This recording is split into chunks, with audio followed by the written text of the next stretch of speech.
Good morning बच्चों, की हाल चाल। तो चलिएगा आज का लेक्चर करते हैं शुरू। रिलेशन है ये, relation between small G and capital G. अब देखो कैपिटल जी और स्मॉल जी के बीच का रिलेशन क्या है रे बाबा। अरे बाबा जल्दी से बताओ, जब तक हम डालेंगे इस मार्कर में इंक। जल्दी करेगा ऐसे।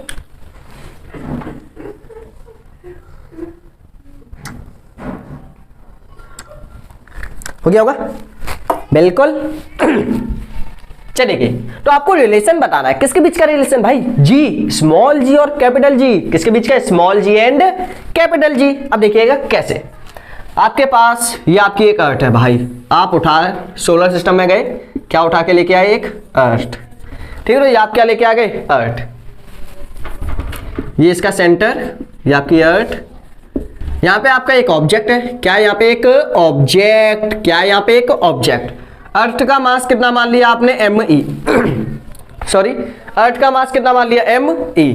ऑब्जेक्ट का मास कितना मान लो? Small m। ठीक है, अर्थ का मास मान लो कैपिटल M, जो आपका ऑब्जेक्ट है उसका मास क्या है आपने? स्मॉल m मान लिया। इनके बीच की जो डिस्टेंस है वो कितनी है आपकी? r। इनके बीच की डिस्टेंस कितनी है? r। आपकी ये क्या है? अर्थ है। ये आपका क्या है? यहाँ पे ऑब्जेक्ट है। इन दोनों के बीच में क्या लगेगी? एक फोर्स। कौन सी फोर्स लगेगी? Gravitational force. जैसे कि यदि हम इस ऑब्जेक्ट को ऊपर से फॉल करें तो ऑब्जेक्ट कहाँ पे आएगा? नीचे। क्यों आएगा? क्योंकि अर्थ क्या करेगी? इसको खींच लेगी। तो ये आपकी अर्थ है जिसका मास क्या है? Capital M। जो आपका ऑब्जेक्ट है उसका मास कितना है? Small m। इनके बीच की जो डिस्टेंस है वो कितनी है आपकी? Small r। क्लियर है? इसको लिखना चाहो तो आप लिख सकते हो।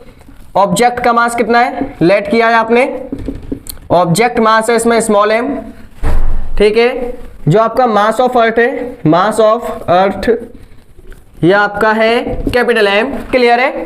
ठीक है, distance between them, distance between them, इनके बीच की जो डिस्टेंस है वो कितनी है आपकी? r। ठीक है, तो बताइए इनके बीच में कितनी ग्रेविटेशनल फोर्स डेवलप होगी? तो इनके बीच में कितनी ग्रेविटेशनल फोर्स डेवलप होगी? तो इनके बीच की आपकी होगी ग्रेविटेशनल फोर्स कितनी होगी? देखिएगा, ग्रेविटेशनल फोर्स आपको बतानी है, ग्रेविटेशनल फोर्स। तो इनके बीच में कितनी ग्रेविटेशनल फोर्स आएगी बताओ? ग्रेविटेशनल फोर्स का फॉर्मूला क्या होता है? ग्रेविटेशनल फोर्स का formula FGm1m2 upon r square. सही बच्चे साथ में बोलिएगा।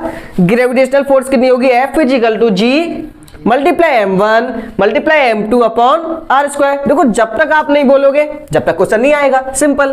तो बोलिएगा जी, एक ऑब्जेक्ट का मास कितना है? Capital M। जो आपका ऑब्जेक्ट है उसका मास कितना है? Small m। इनके बीच की डिस्टेंस कितनी है? r। तो ग्रेविटेशनल फोर्स कितनी आ गई? F=G capital M upon small m upon r square. Capital G multiply इसका मास कितना है? Capital M। ऑब्जेक्ट का मास कितना है? Small m upon r square. तो यहाँ पे जो आपकी ग्रेविटेशनल फोर्स है ये कितनी हो गई आपकी? G capital M upon m r square. Clear है ये चीज? ठीक है, तो ये तो हो गई आपकी ग्रेविटेशनल फोर्स। अब देखो जब ये आपका ऑब्जेक्ट हवा में लटका हुआ है तो ये ऑब्जेक्ट कहां पे आना चाहेगा? नीचे आना चाहेगा। कौन सी फोर्स लगाएगा? यहां पे नीचे लगाएगा फोर्स ऑफ ग्रेविटी। कौन सी फोर्स लगाएगा? Force of gravity. क्लियर है? ये ऑब्जेक्ट कहां पे लटका हुआ है आपका? हवा में। हवा में। तो ऑब्जेक्ट जब आपका हवा में लटका हुआ है तो होगा क्या?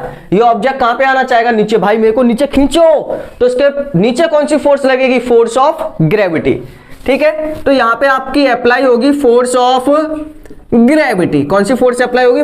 बिल्कुल ध्यान से करवा रहा हूं, एक एक चीज लिखिएगा कॉपी में भाई लोग, मत लिखो, आपका ही घाटा हो जाएगा। मेरा कुछ नहीं जाता, बस आपका घाटा हो जाएगा। ठीक है, तो फोर्स ऑफ ग्रेविटी, फोर्स का फॉर्मूला क्या होता है?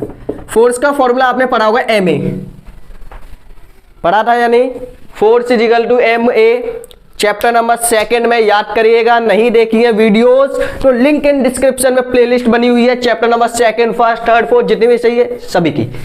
ठीक है, तो यहाँ पे आपका फोर्स का फॉर्मूला क्या होगा? F=ma होता है या नहीं? अब मैंने आपको अभी अभी बताया कि G क्या होती है? स्मॉल g क्या होती है आपकी? एसेलरेशन। स्मॉल जी क्या होता है आपका? एसेलरेशन। तो एसेलरेशन के इक्वल आप क्या लिख सकते हो? ए आपका इक्वल होगा किसके? जी के। होगा कि नहीं? होगा कि नहीं? ये मास किसका होगा? ये मास है ऑब्जेक्ट का। ऑब्जेक्ट मतलब ये मास किसका है? ये मास है आपका, मास मास। ये मास किसका? आपका मास ऑफ ऑब्जेक्ट। इसी पे तो निकाल रहे हो। फोर्स ऑफ ग्रेविटी किस पे लगेगी? अर्थ पे? नहीं, फोर्स ऑफ ग्रेविटी लगेगी मास पे, सॉरी ऑब्जेक्ट पर। ऑब्जेक्ट का मास कितना है? Small m। इसका एक्सेलरेशन कितना है? a। अब नीचे के डायरेक्शन में एक्सेलरेशन कौन सा लगेगा? ग्रेविटी वाला। तो a को आपने चेंज करके रखोगे क्या? g। तो यहाँ पे फोर्स का फॉर्मूला बन जाएगा आपका mg। क्या बनेगा? mg। इसका नाम दे दो इक्वेशन नंबर सेकेंड। ये कौन सी बनेगी? Equation number first. देखो ध्यान से, सबसे पहले हमने इनके बीच में क्या निकाली? Gravitational force. इसका मास कितना है? Capital M। ऑब्जेक्ट का मास कितना माना? Small m। इनके बीच की डिस्टेंस कितनी? r। क्लियर है? ग्रेविटेशनल फोर्स का फॉर्मूला क्या होगा? F is equal to capital G m1 m2 upon r square. G एक का मास कितना है? m। ऑब्जेक्ट का मास कितना है? Small m। डिस्टेंस कितनी? r square. हो गया ये इक्वेशन फर्स्ट। इस ऑब्जेक्ट पे नीचे के डायरेक्शन में एक फोर्स और लग रही होगी जिसका नाम होगा फोर्स ऑफ ग्रेविटी। ग्रेविटी उसको नीचे खींचने की क्या करेगी? कोशिश। फोर्स का फॉर्मूला आपने एक और पढ़ी थी। फोर्स कौन सी पढ़ी थी? F is equal to m a। कितने बच्चों ने पढ़ी? Raise your hand. ऐसे करके ढिंक चिका। ठीक है, तो सबने पढ़ी थी ना। तो F is equal to m a। Acceleration किसके इक्वल होगा? g के। होगा कि नहीं? बिल्कुल होगा। ठीक है, तो आपने एक ही जगह पे रख दिया g। मास किसका? ये ऑब्जेक्ट का। ठीक है, अब देखो force, all force are equal. जितनी फोर्सेस सभी इक्वल होती हैं। ठीक है, देखो अर्थ क्या कर रही होगी? ग्रेविटेशनल फोर्स लगाएगी। ऑब्जेक्ट कौन सी फोर्स लगा रहा है? Force of gravity. दोनों फोर्स कैसी होंगी? Equal. Both force are equal. दोनों फोर्स आपकी इक्वल है। जब दोनों फोर्स इक्वल है तो देखिएगा, एक फोर्स का फॉर्मूला तो आपका ये रखा हुआ है G m m m m m। ठीक है, आप F की जगह पे क्या लिख सकते हो? mg। F की जगह पे क्या लिख सकते हो? mg। लिख सकते हो या नहीं? लिख पाओगे या नहीं? हाथ में पेन है ना, लिख दो। F की जगह पे क्या लिख दो? mg mg mg। Oh my God, G m m upon r square. ये होगा कि नहीं? देखो ये भी मास ऑफ ऑब्जेक्ट है, ये भी मास ऑफ ऑब्जेक्ट है, तो दोनों को कैंसिल कर दो। तो यहाँ पे आपका स्मॉल g का फॉर्मूला बनेगा क्या? Capital G m upon r square. एक चीज मैं आपको बता दूं, यहाँ पे लिख लीजिए क्या? वेयर g आपका क्या है यहाँ पे?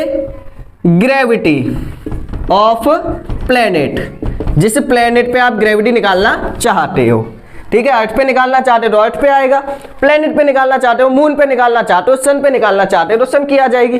बस कैसे आएगी देखो, कैपिटल जी आपका क्या है? Gravitational constant. क्या होगा ये? Gravitational constant.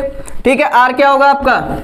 Distance between them, उनके बीच की डिस्टेंस। ठीक है, कैपिटल एम क्या होगा?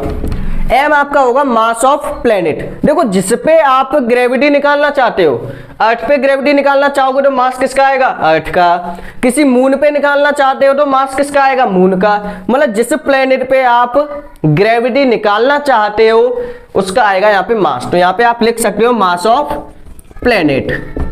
ठीक है, या फिर आप समझ सकते हो मास ऑफ अर्थ। क्या इस फॉर्मूले में कहीं मास ऑफ ऑब्जेक्ट आया है? नहीं आया। तो आप क्या लिख सकते हो? G इज नॉट, या फिर G is independent on mass of object. मतलब जो स्मॉल g है वो आपकी मास पर डिपेंड नहीं करती, किसके? ऑब्जेक्ट पे। चाहे ऑब्जेक्ट आपका भारी हो चाहे ऑब्जेक्ट आपका हल्का हो, दोनों पे g की वैल्यू कैसी लगेगी? सेम।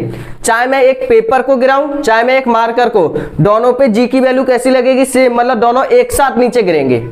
अगर कंडीशन किसकी हो? आपकी वैक्यूम की, ना कि एयर की।